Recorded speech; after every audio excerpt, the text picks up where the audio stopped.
Hi everyone, and welcome to the ninth webinar in AWC3's webinar series about watercourse crossings. My name is Daniel Monaco and I'll be acting as your host for today's webinar. So before getting into today's webinar, I just wanted to give a brief introduction to AWC3 in case this is your first webinar in the series. So AWC3, Alberta Watercourse Crossing Collaborative, is a not-for-profit organization whose primary objective is to facilitate information transfer from around the issues of watercourse crossings in Alberta and their impact on native fish species. So that is what this webinar series is all about, is sharing information from subject matter experts and trying to get that information out to as many people as possible. Since we have received some questions about this, I want to let everybody know that the webinar can be used for continuing competency credits for professional associations. So it counts as half an hour of credits and has been approved by most major professional associations. So if that's something you're hoping to take advantage of today, please keep your receipts and your registration confirmation emails. And if you have any questions about this, you can email awc3 at info@awccc.ca. So today's webinar is about Alberta Watercourse Crossing regulations, and we have Mike Hunka from Alberta Energy Regulator with us as a presenter. So to give a bit of a background on Mike, so Mike Hunka has a BSc with specialization in ecology from the University of Alberta and is a registered professional biologist with the Alberta Society of Professional Biologists. Mike began his career with Fisheries and Oceans Canada in 2007 as a fisheries biologist, focusing on the implementation of Fisheries Act in Alberta.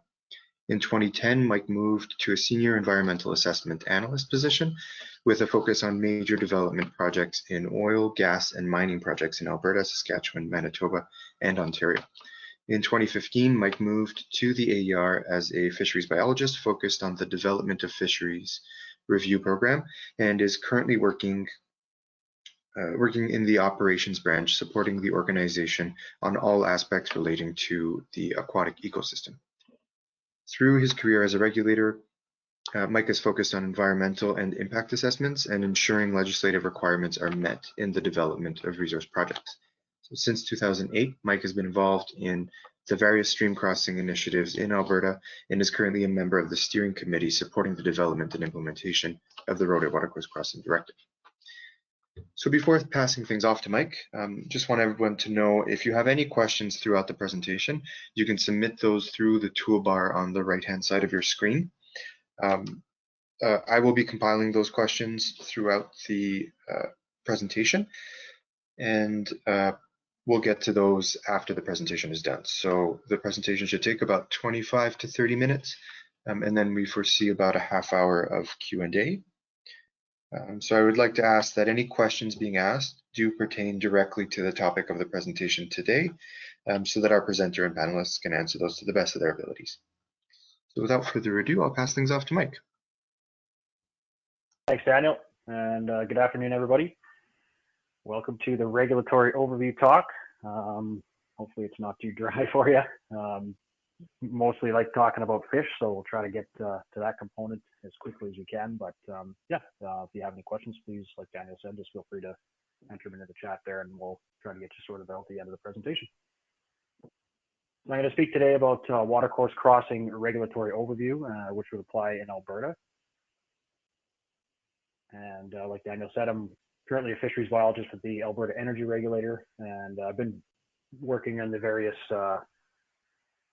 iterations of watercourse crossing initiatives in Alberta since 2008.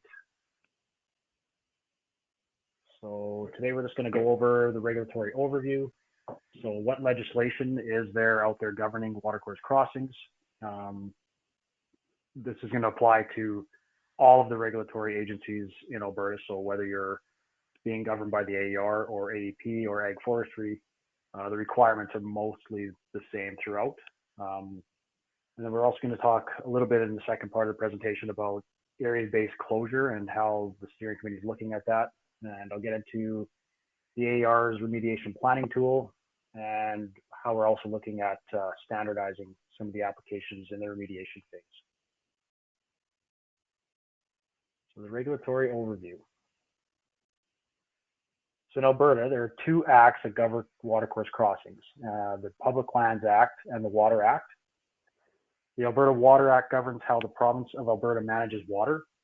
The purpose of the Act is to promote the conservation and management of water while recognizing the need for economic growth and prosperity and flexible management that works cooperatively with governments of other jurisdictions. The Water Act governs the diversion, allocation, and use of water and regulates and enforces actions that affect water, water use management, the aquatic environment, fish habitat protection practices, and stormwater management. The Public Lands Act establishes the role of the Alberta government in managing public land. It sets out mechanisms by which rights in public land may be transferred by lease or sale. It provides for and defines the powers of the minister and the lieutenant governor and council with respect to establishing regulations to govern use and allocation of public land. The Act and its regulations also control public land use through the establishment of public land use zones, recreation areas, and trails. The Act provides for appropriate use and management of public land for the classification of the public land base in Alberta. And the Act establishes the authority of the Alberta government over the management of the bed and shore of all water bodies in Alberta. And then in addition to the regulatory legislation in Alberta, watercourse crossings also likely fall, in most cases, under the Federal Fisheries Act.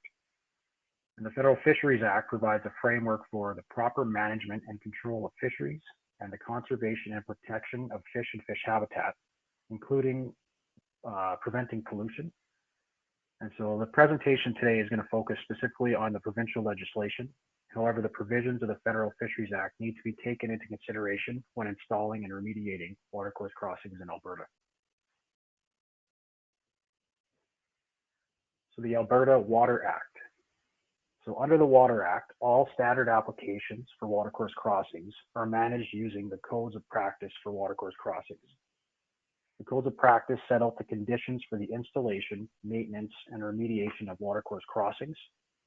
The conditions laid out in the code must be met for your project to be governed under the code.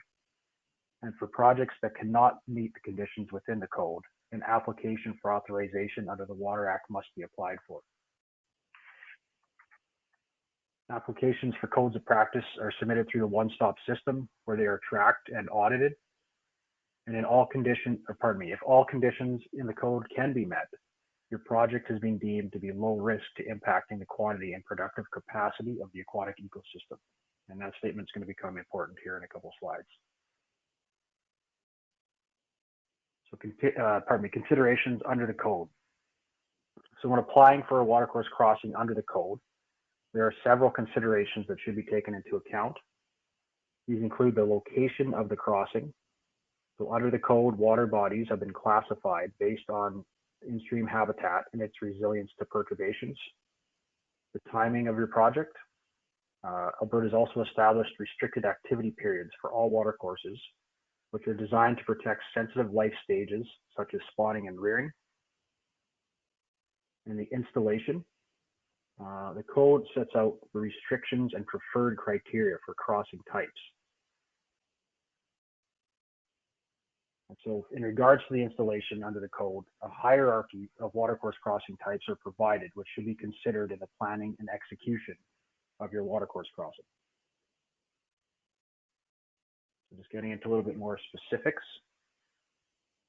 So in regards to location, when planning a watercourse crossing, the location of the project should be referenced against their existing watercourse classification maps. Alberta has produced a set of management maps to support the planning and execution of in-stream projects to prevent significant impacts to sensitive life stages. And this example here on the screen is the Edson Area Management Map with examples of the following designations of Class A, B, and C habitats. So Class A habitats are water bodies that are considered highly sensitive to impacts resulting from in-stream works. Class A water bodies are designated as critical to the health of fish populations utilizing this designated habitat and rely on the habitats within the designated reach to fulfill a critical life stage. Most Class A habitats in Alberta are known critical spawning areas, which if disturbed can have population level effects. In Alberta, Class A habitats comprise less than 1% of all water bodies within the province. Class B habitats are also highly sensitive to impacts resulting from in-stream works, but are not considered critical to the health of a fish population utilizing this designated habitat. Class B habitats provide high-quality fish habitat that require additional scrutiny when planning and executing projects. Class C habitats are considered moderately sensitive to in-stream work and provide habitat opportunities for multiple species. Most watercourses in Alberta that provide habitat for sport fish are classified as either Class A, B, or C habitat. And lastly, we have Class D habitats, which are considered resilient to in-stream perturbation. However, improper works within Class D habitats have the potential to impact downstream habitats that are more sensitive. And so I'm not sure if anybody can see the cursor here or not, but what we have here is an example of Class A habitat, which is this small little section here by Fox Creek, which is a tributary to the it's the Isagen River.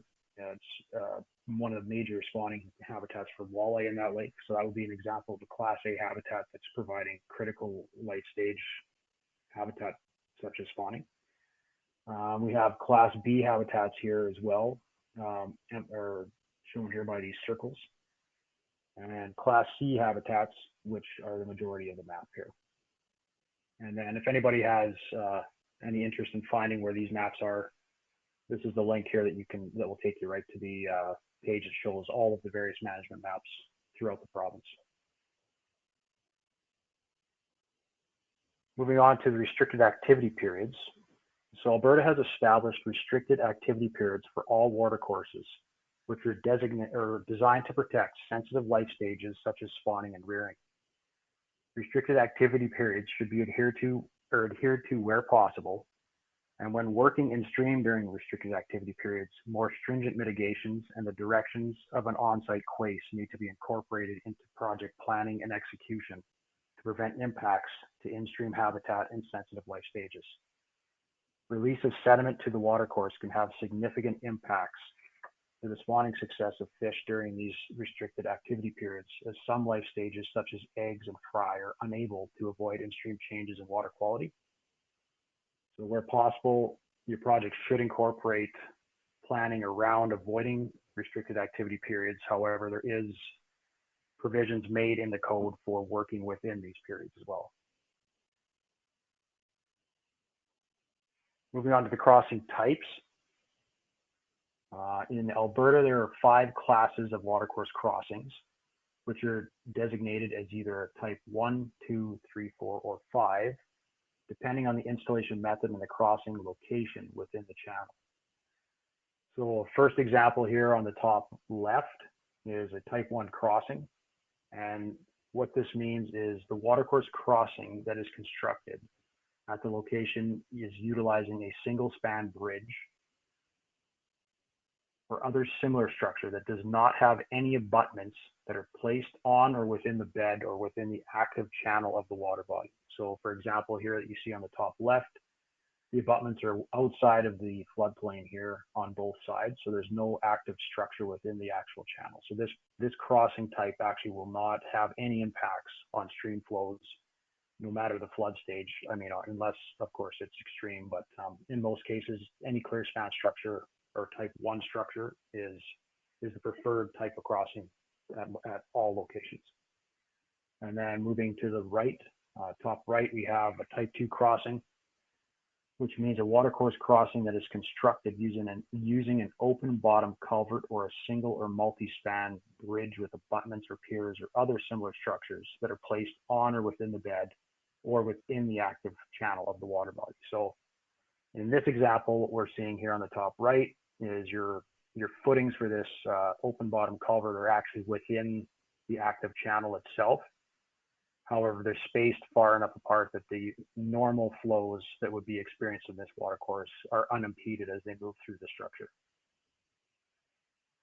Moving down to the bottom left, we have a type 3 crossing, which means a watercourse crossing that is constructed using a round arch or box culvert or similar structure that is placed on or within the bed of the water body. And so in this example, we have a culvert that is physically placed within the actual channel itself, and then the water has to physically flow through that structure. And then on the bottom right, we have a type 4 crossing, which means a watercourse crossing that is a forward or low-level crossing, or other similar crossing where the crossing is constructed at or below the level of the bed of the water body. And so in this example here, we have a ford where the water physically flows over the crossing structure and traffic is basically driving through the active channel. And then I don't have an example of type 5 crossing, which is just a temporary crossing, but type 5 crossings means a temporary crossing is constructed using either a log fill or snow fill or ice fill. And temporary here is the key in this. And then in regards to the installation of crossings in Class A, B, and C water courses, the code establishes water bodies in the code establishes a preference and a set of criteria that must be met to comply with the code. So for example, crossing Class A water bodies is restricted to a Type 1 crossing specifically for pedestrian or equestrian use only. And in general, planning any crossing in Class A habitat should be avoided. In Class B water bodies, a Type 1 crossing is preferred unless a Type 1 crossing cannot be used. Then a Type 2 crossing, if constructed in isolation, is the next preference, and the crossing can meet the requirements of Clause A of Part 1 of Schedule 2, which I'll get to in the next slide. And in Type C water bodies, again, a hierarchy is preferred, with a Type 1 crossing being the most preferred, followed by a Type 2 crossing if a Type 1 cannot be used, then a Type 3 crossing if a Type 2 cannot be used. Ultimately, all constructed in isolation, and the crossing itself, when constructed, will meet the requirements of Clause 8 in Part 1 of Schedule 2. So some other considerations and requirements that should be taken into account under the code. The code also sets out the conditions that apply to emergency works and the exclusions that apply during emergency works under Section 6, the requirements to submit plans to the director under Section 7, the conditions that apply to temporary crossings in Section 10, including the exclusion of the code pertaining to temporary forestry crossings. The requirements for reporting under the code is in Section 13, as well as the reporting of violations and the requirements for monitoring are covered under Section 15. Specific to monitoring requirements, the owner must monitor a watercourse crossing in accordance with the plan prepared under Section 7 to ensure that the requirements of the code of practice are met over the operational lifespan of the crossing.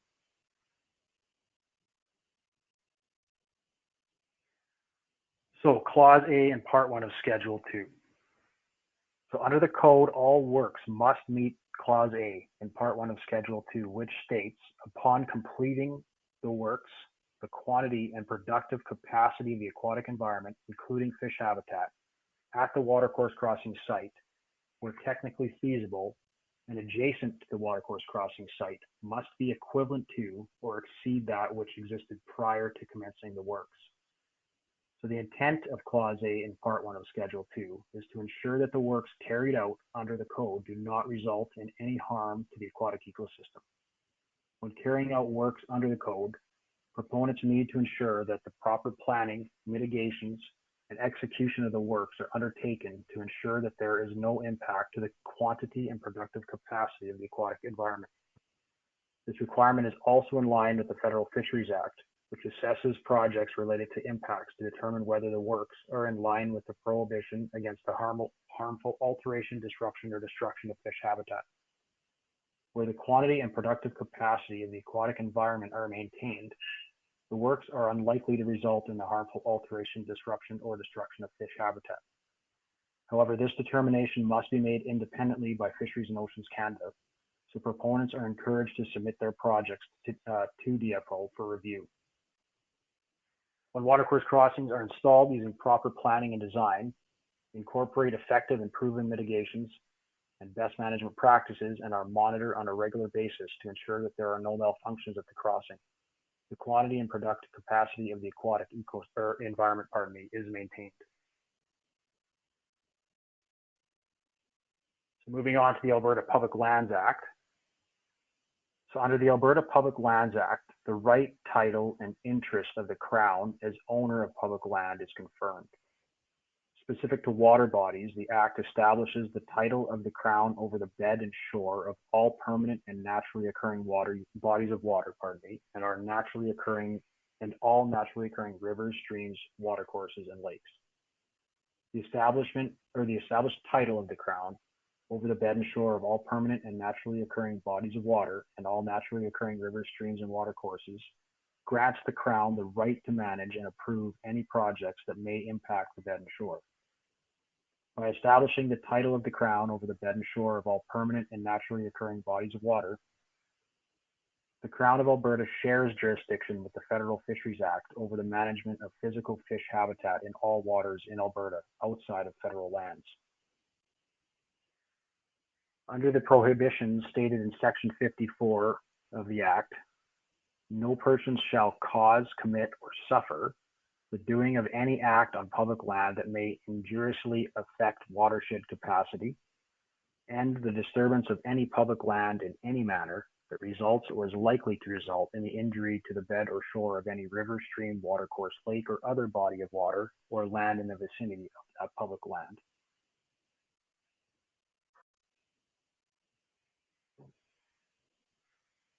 Like the codes of practice under the Water Act, the Public Land Act utilizes the Master Schedule of Standards and Conditions to establish how routine works must be carried out on public lands to ensure alignment with the Section 54 prohibitions.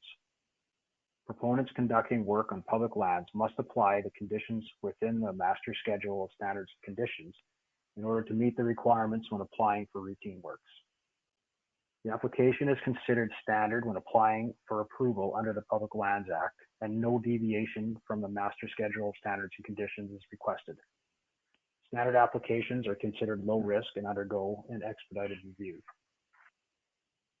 When an application is made under the Public Lands Act that requests a deviation from the Master Schedule of Standards and Conditions, a non-standard application process is undertaken, which is reviewed by land use officers and other required subject matter experts, such as fisheries biologists, to determine the impacts to public land from the request and what conditions and mitigations are required to adhere to the Section 54 prohibitions. Specific to works in the bed and shore under the Public Lands Act, the Master Schedule of Standards and Conditions sets out a list of desired outcomes and best management practices, along with conditions which should be incorporated into the planning and design of the project. The list of desired outcomes specific to watercourse crossings includes: the project must maintain natural drainage. The project must maintain riparian habitat structure that contributes to water quality and maintains aquatic life and function. The project is to prevent soil and deleterious substances or materials from entering the watercourses. The project must maintain the integrity of the bed and shore. The project must maintain aquatic and terrestrial habitats. The crossing must maintain fish passage. And the project must maintain landscape connectivity along natural movement corridors. Specific to the best management practices listed in the Master Schedule of Standards and Conditions, all weather access should not parallel fish-bearing streams within 500 meters. Where topography limits the ability to locate roads away from riparian areas, access roads should be located as far away from the bed and shore of a watercourse as possible. The disposition holder should minimize the number of crossings within the disposition, unless doing so results in greater disturbance and/or negative environmental impacts than creating a new crossing. Stream crossings should be located at stable channel type locations, not at actively eroding areas, so avoiding bends in the watercourse. In respect to watercourse crossing structures, the proponents need to monitor road crossings annually, consistent with the Roadway Watercourse Crossing Inspection Manual. They need to maintain and repair roadway watercourse crossing structures to ensure the integrity of the structure and the design. Proponents should stake, flag, or otherwise mark the locations of culverts to prevent damage by road maintenance equipment. Owners should clean culverts regularly to remove any blockages, such as accumulated debris that may restrict the design flow. And operators are not to install devices on watercourse crossing structures to prevent beaver dam construction unless the device design has been demonstrated not to impede fish passage, and the study design and results must be made public or must be publicly available. And all equipment should be kept clean and not be a source of sediments or contaminants when installing watercourse crossings.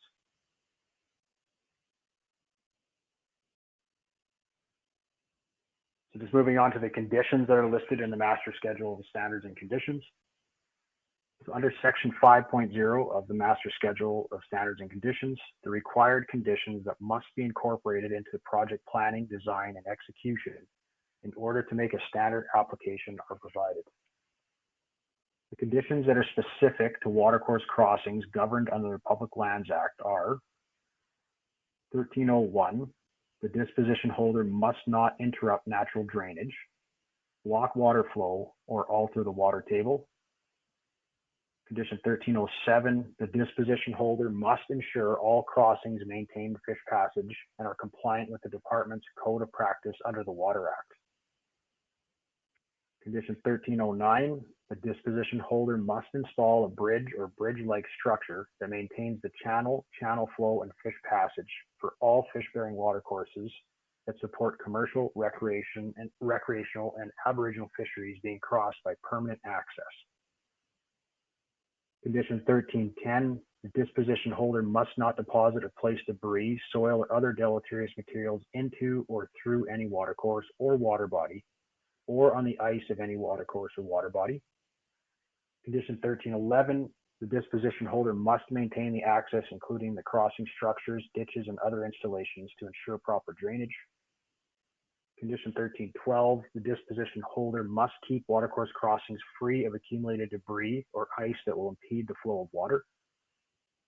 Condition 1313, the disposition holder must not strip the organic soil layer or lesser vegetation from portions of the disposition not needed for the road grade or the approaches to watercourse crossings. Condition 1314, where crossings have been removed, the disposition holder must immediately stabilize the bank or shoreline of all affected watercourses and or water bodies, and or make alterations or modifications to the bank or shoreline and restore native vegetation species found in the adjacent area. Condition 1316, the disposition holder, through the installation of watercourse crossing structures, including bridge abutments, must not constrict the normal watercourse channel. Bridge spans must extend beyond the stream bank and abutment walls.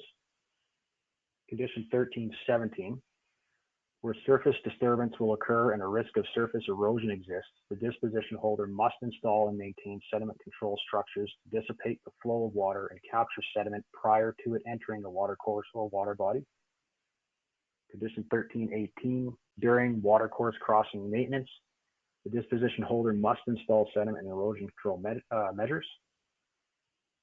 Conditions 1320 to 1323 describe the conditions that pertain to log fill crossing structures, native timber bridges, snow fill crossings, and ice bridges. Condition 1324 describes the requirements to adhere to the restricted activity periods unless otherwise approved by the regulatory body providing the approval. And condition 1327 provides the direction that any approval obtained under a PIA, the Public Lands Act, or Water Act does not mean the project should be considered to adhere to federal legislation. This condition directs the proponent to apply to all regulatory bodies that may be outside of Alberta's jurisdiction.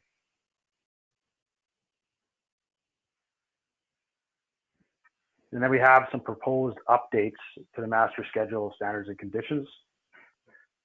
So the Master Schedule of Standards and Conditions are reviewed regularly and updated as environmental conditions change or in response to auditing on the effectiveness of the conditions to meet the Section 54 prohibitions.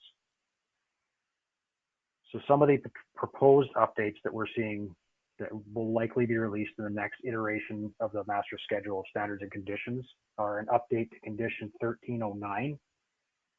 And it's currently being updated to address the increased risk of watercourse crossings in high-risk watersheds inhabited by our listed species. Under the proposed change, Condition 1309 will now read: the disposition holder must install a Type 1 or Type 2 crossing as defined in the Code of Practice for Watercourse Crossings that maintains the channel for all Class 1, 2, and 3 watercourses. Alberta Environment and Parks will be releasing a high-risk watershed layer that will accompany the update to Condition 1309, identifying which watersheds are deemed high risk and requiring proponents to install a bridge or bridge-like structure to protect listed species and access to their habitats. In addition to these changes, new conditions have been proposed to enforce additional requirements intended to address new threats to the aquatic ecosystem. So in addition to the conditions that I just listed, a new condition, 1329, now requires proponents to follow Alberta Environment and Parks decontamination procedures, which were developed to address whirling disease, which was discovered in Alberta in 2016. Condition 1329 reads: for use of equipment within the bed of a water body, the disposition holder must, prior to operations, follow the decontamination protocol for work in or near water, as amended from time to time. This condition also requires proponents to keep and provide records of decontamination when requested, as well as during routine inspections. Another new condition, 1332, will also require annual inspections of all watercourse crossings utilizing Alberta Environment and Parks Watercourse Crossing Management Directive. 1332 will read: the disposition holder must monitor all watercourse crossings and report all findings by November 30th of each year, as per the Watercourse Crossing Management Directive.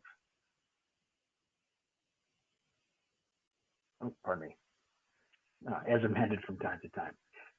It also requires that the disposition holder must report all watercourse crossing remediation or maintenance efforts at time of work being commenced and at the completion of work. These new conditions will come into force in the upcoming iteration of the Master Schedule of Standards and Conditions. So moving on to part 2 of our discussion, we're going to discuss a little bit on the steering committee's approach to area-based closure, how the various regulatory agencies are looking at this, and what potentially would apply to an area-based closure plan. Specifically, we'll look at watershed-based remediation, how we could standardize applications and potential mitigations, and some work that the AER has been doing on the prioritization of remediation works, obviously in support with AEP and Ag Forestry. So the steering committee overseeing the Roadway Watercourse Crossing Directive has been developing procedures to streamline the remediation process in support of watershed remediation plans. Under the directive, member companies are required to inspect their watercourse crossings and develop watershed remediation plans to address barriers to fish passage. The steering committee is exploring options to have companies work together within watersheds that they have joint operations in to submit integrated watershed remediation plans with the support of the regulatory agencies. The intent of these watershed remediation plans is to achieve efficiencies and cost savings for members where possible, and to ultimately expedite remediation to address the fragmentation of fish habitat. In the Phase 1 area, the directive was focused on addressing the fish passage issues within listed species habitat, which has been deemed to be a significant factor in population declines. By addressing remediation at the watershed scale, fisheries managers will be better equipped to reverse the declining trends seen in listed species populations. To support the streamlining of the remediation process, the steering committee is looking at options to standardize the application process, including developing a list of standard mitigation measures that would be applied to all projects.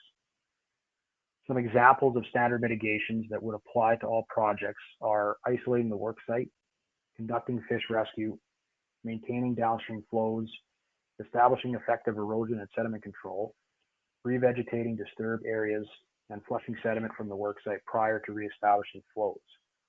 These are just some examples of potential mitigations that could be standardized and applied to all remediation projects. The steering committee is also looking at options for streamlining applications based on the proposed remediation works, as there are various options available to address barriers to fish passage. While remediation of crossings is covered under the code, some projects will require in-stream works to address impacts to the channel, which may fall outside of the 20-meter workspace covered in the code. Works on the channel will often require an approval under the Water Act and a temporary field authorization under the Public Lands Act. These application processes are being examined to support streamlining efforts as a formal review is required when the works are not covered under the code. To ensure watershed remediation plans are effective at addressing fish passage issues, the AER is finalizing a watershed model that will allow the regulatory bodies to provide support and direction to industry when requested on which crossing remediation projects within each watershed would result in the greatest benefits to the species present. This model will be supported by input from regulatory biologists and will focus on remediation of crossings that will restore access to the greatest amount of habitat within each watershed. While the intent of the directive is to remediate all barriers to fish passage, the steering committee recognizes that limited resources are available in each budgeting cycle, and therefore the focus of regulatory input is on ensuring remediation dollars are providing the greatest benefit to species inhabiting each watershed. So just a little bit on the AER watercourse crossing inspection planning tool, which is also morphed into a remediation planning tool. So in 2016, the AER began looking at how to best deploy inspectors on the landscape to support the roadway watercourse crossing directive. This involved engaging our data scientists on how to look at this issue from a data perspective and to determine whether the deployment of staff to be achieved by predicting the likelihood of barriers existing on the landscape. The focus of the project was to provide inspectors with a tool that would help them determine where fish passage issues were likely to exist on the landscape, thereby increasing their effectiveness at supporting the objectives of the directive. And so ultimately we looked at this as what's the problem. So we have fish that are unable to get upstream due to being blocked by hanging culverts. So what is the consequence of that? So we have fisheries decline, potential loss of species. So we looked at, well, how many crossings are there in Alberta? So we currently have a prediction of over 100,000 potential crossings in Alberta. And so when we have a number like 100,000 with a limited number of inspectors, how do we look at deploying them across the landscape? So we needed a way to prioritize watercourse crossings for inspection and remediation.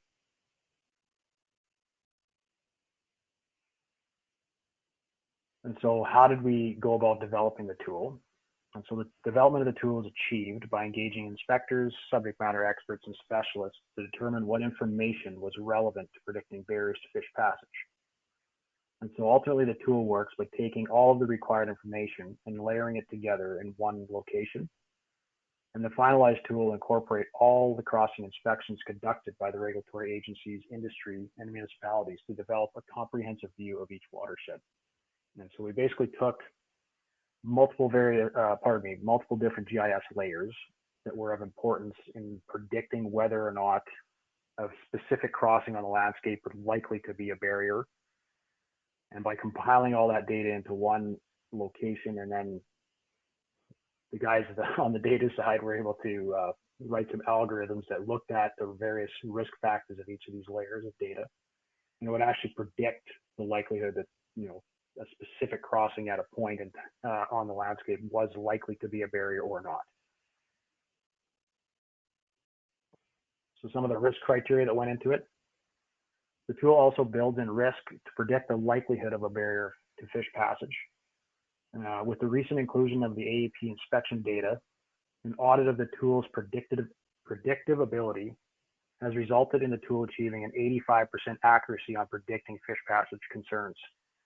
And as more data is entered into the tool, the machine learning component is able to increase the accuracy of predicting barriers to fish passage, which is then verified through inspection.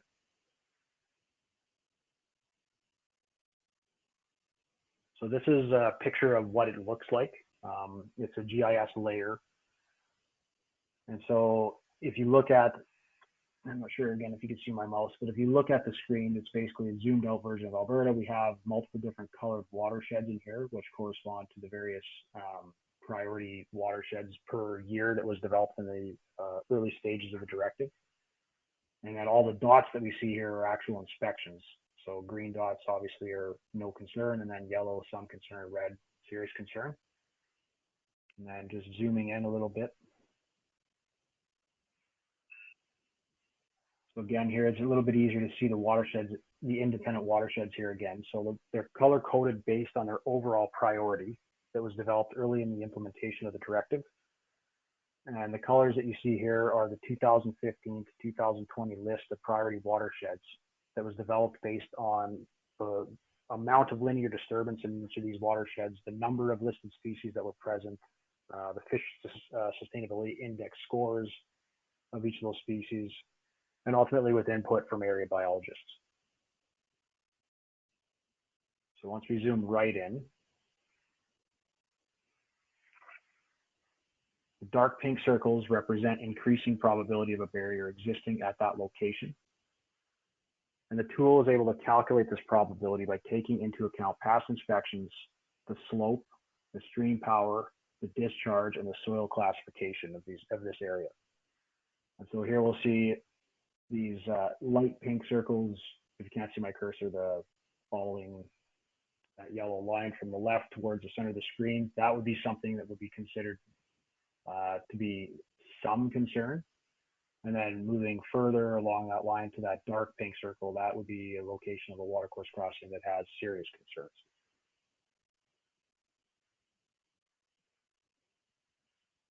Once an inspection is conducted, the information is uploaded into the tool when connected to the server. And inspections that identified no issues with fish passage are displayed in green over top of the pink circles. Increasing the number of inspections entered into the database results in increasing the predictive power of the tool. And the AER tool allows a calculation to be made of the upstream stream length that will be reconnected depending on the watercourse crossing chosen for remediation. So we can actually use this tool now to look at specific locations where barriers are present, verify that those are barriers, and then look at crossings comparatively between the two to see how we can open up the most amount of habitat if we had to choose crossing A over crossing B. And then collaboration ultimately between the regulatory agencies and area fisheries biologists ensures alignment with local fisheries management objectives, as well as focusing on known productive habitats. So it's not specifically the tool that's going to tell us exactly where we need to go at all points in time. There may be certain information that the tool doesn't tell us, such as watercourse A is known to be low productivity habitat. There's limited specialized habitat in regards to spawning or whatnot. And we'll get that information from area biologists, so we can also take that into consideration when providing direction back to our members to say, ultimately, where should we be focusing our remediation efforts that'll have the biggest bang in regards to achieving the goal of reversing population decline. And so here's the prioritization piece of the model. And so again, high level, we're looking at a watershed by Fox Creek. Now we zoom in, and basically it'll show the model then looks at the upstream distance from each identified barrier to fish passage to allow comparisons to be made between barriers within a given watershed. By comparing the total available habitat upstream of each barrier, the model can support decision making on which watercourse crossings should be prioritized within a watershed to provide the greatest benefit to fish in the shortest amount of time. While the model only calculates the upstream habitat availability, input from biologists is also taken into account, as I said, thereby ensuring habitat quality is also factored into the remediation plan. The tool also provides the details on the inspections, the issues that were identified, and we're currently looking at ways of allowing the tool to incorporate site photos to be uploaded, which is being built into the functionality. This will ultimately allow regulatory agencies to look at a watershed and prioritize remediation works, which will support planning with industry. Consideration is also taken when looking at restoring connectivity among watersheds, which requires working downstream to upstream to ensure connectivity to the main stems and ultimately reconnecting all of these watersheds. So here in this example, I'm sorry, I had to blank out the company name. The company name would not be publicly facing. This would be something only the regulatory agency can see. But ultimately, it provides you with fish passage, whether it's serious or some concerns. So in this example, serious concerns, it tells you the reason for those concerns. So the culvert is almost washed out, extensive erosion on the fill slope, culvert's crushed in the middle and filled with debris. Second culvert is hanging with a scouring at the outlet.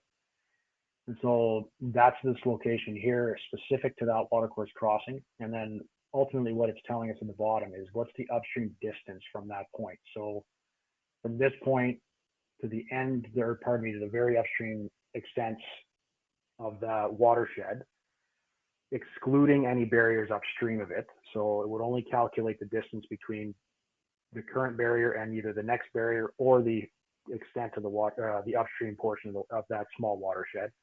It'll tell us the actual distance in meters. So in this example, there's 27,150 meters of habitat upstream at this point. And so if we were to look at that and say, well, that's crossing A, we're considering remediation. Crossing B, we're considering remediating. It has serious concerns. There's a hanging culvert there. It's also a barrier, but there's 1,000 meters upstream of available habitat.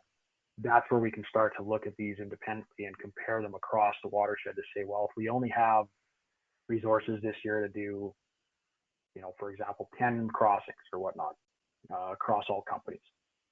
Ultimately, which 10 of these crossings are going to have the greatest impact immediately for fish? So we're going to obviously be selecting crossings that connect with each other. So we're not going to take one point on one stream within a watershed, another point on another stream, and have barriers in between those remediation points. So it's looking at the watershed of how we establish connectivity from the main stems moving up into the watershed upstream to ensure that each of these projects is ultimately connected and supporting each other. But ultimately, when we look at trade-offs, we're going to be looking at how much habitat is available if we correct crossing A versus crossing B. And so that'll be something that'll go into the discussion with industry when they submit these plans. But ultimately, we're looking for industry to submit the plans to us and that we can provide feedback as needed. And that's it. Hopefully you're all still awake. That's pretty heavy on regulatory stuff. Apologies for that. But if you have any questions, feel free. You can reach out to me at mike.hunka@theaer.ca, or you can also find me through the ACW3, AWC3, pardon me. Thanks for your time. Thank you, Mike.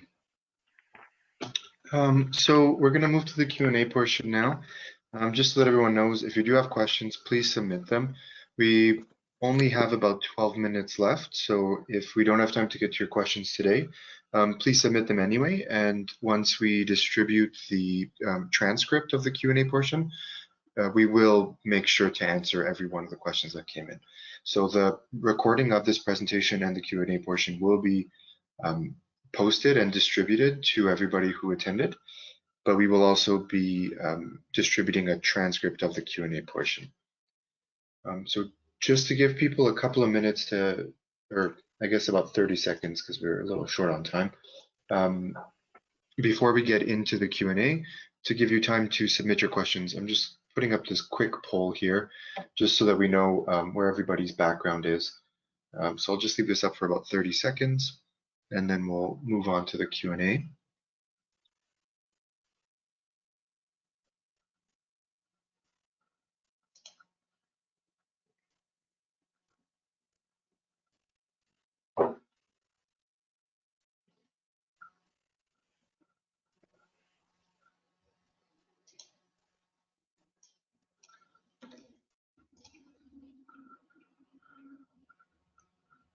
All right, thanks everyone. So it looks like 40% is from consulting, which has been the trend throughout this series, so that's good to know. So thanks for providing that input. So we have lots of questions coming in. Let's just jump right into it. So Oh, and one more thing. We do have another person here as a panelist to help answer questions. So we have Mike Hunka, who has done the presentation for us, but we also have Paul Harrington from AER to help answer some of these questions. So the first question, do you know when AEP will release the high-risk watershed layer to understand where 1309 will apply? Yeah, it's a good question. I don't have the specifics on the dates that it will be released.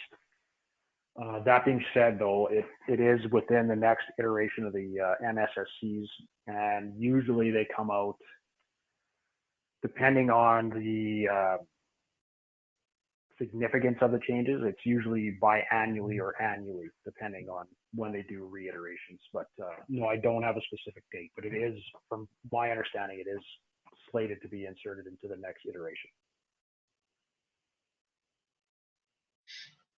All right, thanks, Mike. Next question. Is inspecting all watercourse crossings yearly, as per the new standard to come in MSSC, realistic? Yeah, and I think that'll be a discussion I think that's going to have to be had with the regulatory agencies. I won't specifically say whether it's realistic or not. I can imagine the amount of work that's going to go into that. I think what the intent of this condition is that high risk crossings or areas within the province where you're operating, pardon me, that have listed species or fall within that high risk watershed layer, that is likely, in my opinion, going to be the focus of annual inspections. And whether that means every single crossing, I think it's the same as any other monitoring program. If you have data to support, inspection data to support that, we've looked at this crossing 3 times over 5 years, there's been no change. It's, properly sized, it's been installed correctly, there's no degradation.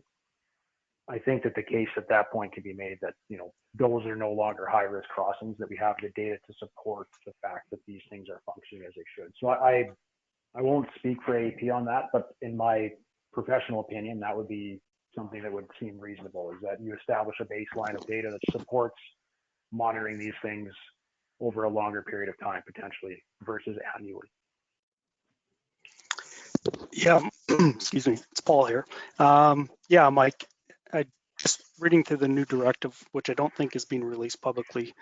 Wendy shared it with us the other day, and it appears that the high risk watersheds will require the annual inspection. Everything outside of that may be voluntary, so we'll have to get some clarification on that. All right, thanks, Paul. So the next question here, for section 1332, are the inspections for new structures, or will they also apply to previously installed structures? So in other words, will all crossings need annual inspections, or does it just apply to new installations?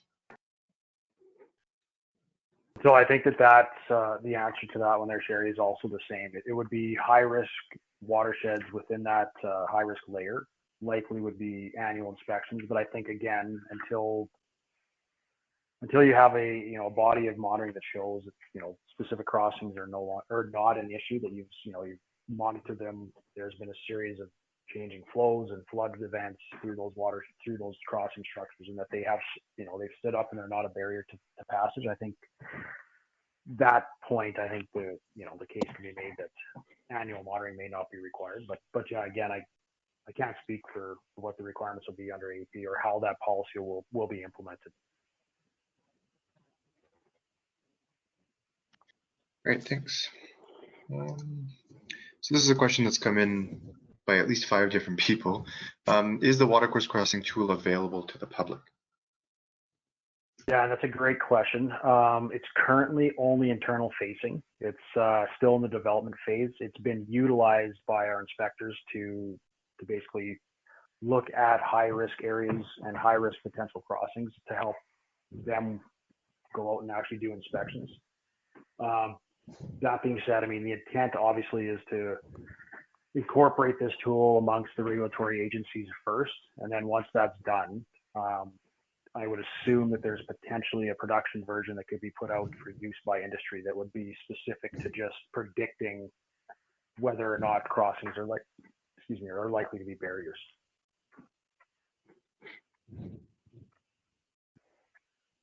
Okay, thanks. So going back to section 1332. So under condition 1332 that you outlined, annual inspections of watercourse crossing. Oh, sorry, this was already answered. Sorry about that. Is there going to be any on-site training available for crossing inspections? So that's a good question as well. I guess just to be clear, the on-site inspections that are done jointly between the regulatory agencies, industry, and third-party service providers and consultants is not intended to necessarily be formal training. So I think that needs to be clarified. It's intended to be a joint inspection to ensure consistency among all of the people conducting crossing inspections. So basically we'll break into groups, we go and actually look at the same crossing, and then we actually do the assessment and then come back as a whole group and share what our conclusions are to ensure that if I'm saying something's a barrier and somebody's saying it's not, where is the disconnect there, and make sure that there's consistency, because ultimately the program relies on, consistent, reliable data to make informed decisions. So that's the intent of sort of those industry, I'll put in quotations, training sessions. They're not, like I said, formal training. It's more who's doing the inspections, to build consistency among practitioners. Paul, I don't know if, I think you had answered this question as well for somebody in regards to actual formal training that's available out there. Yeah, we actually get the question quite often. There's companies out there that do training on watercourse crossing inspections. The directive has evolved in the last 5 or 6 years to the point where there is new service providers and there's a lot of new member companies. So we are looking at other ways to keep basically the new folks more engaged, as well as the old members, obviously. But there is a need there to support you guys. The sessions that Mike was discussing, we call them calibration sessions, and that's exactly what it's meant to be, is for the regulators and some of the service providers or maybe member companies to come out, do inspections with us, have the opportunity to bounce some ideas or questions off the regulators and just make sure that we're all on the same page, that we're collecting our data the same. This year, obviously, with COVID-19, those have been suspended. Typically, we do them in May. We want to provide those again this year. And as mentioned, we're looking at maybe new possibilities to get more people engaged. But even if we have to do it in the fall, we would still like to go with that, because we've been hearing from many people that they would still appreciate that opportunity. Some questions have been around, well, if we have QACEs on staff, can they train our operators, etc., our staff to be able to do inspections in-house? Again, as long as you have certified people, someone that has that background, like a QACE, I see no issue with that. The regulators, the point of the directive as well was we would transition from the inspector role more into the audit role. So, maybe this is an opportunity for us to make that transition into the audit role if more and more companies or crossing owners are doing their own inspections and training. But we have no formal training that you can get certified through the regulators to complete watercourse crossing inspections. All right, thanks, Paul. So we're coming up on that 1 hour mark, so it's almost 2 o'clock right now. I'm going to, I guess, call it for today. We just to reiterate what I said earlier, for anybody who had questions that were not answered, they will be distributed once the transcript for the Q&A portion is distributed to everyone in the attendees list. So I'd like to thank our presenter today, Mike Hunka, and thank you to Paul for helping out with answering some of these questions. Thank you to everyone who attended the webinar, and we hope that you will join us for some of the other presentations over the next 5 weeks. Our next webinar in the series will be taking place this Thursday, May 21st, 2020, where we will have Michael Bender from Millennium EMS presenting about engineering design for creek crossings.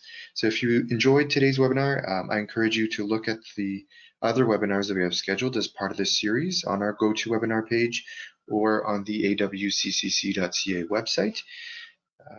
So thank you again to Mike and to Paul and for presenting to us today, and I hope to see all of you attending at some of our future webinars. So stay safe and have a great day. Thanks, guys. Thank you.